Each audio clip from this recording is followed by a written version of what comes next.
Sa lahat ng karapatang pantao, ang pinakamaraming pinatay, pinahirapan, tinanggalan ng oportunidad ay yung mahilig magsalita. Ano? Because by nature, ayaw natin na nakokontra talaga. And interestingly, throughout history, dalawa yung sektor na mahilig mag-censor.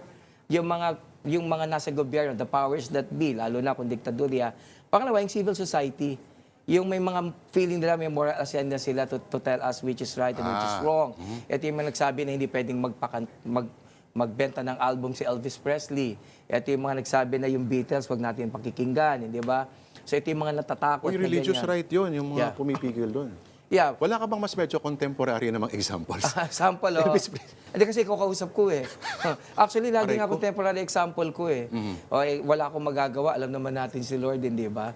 No, but seriously, Lord, di ba? So, pinanganak ka para sambahin ha, kasi ikaw si Lord. May yung sa akin, parang Lourdes daw. Di mas maganda may emphasis, Lord. Lord. O Lord, di ba? Pakinggan mo ako, Lord. Ayan. Anyways, kagaya ng sinasabi ko, yung civil society, hindi ba pag may pelikula, feeling nila hindi makakaganda sa masama sa mga bata, wag natin panoorin, hindi ba? So these are the type of people who normally would censor us.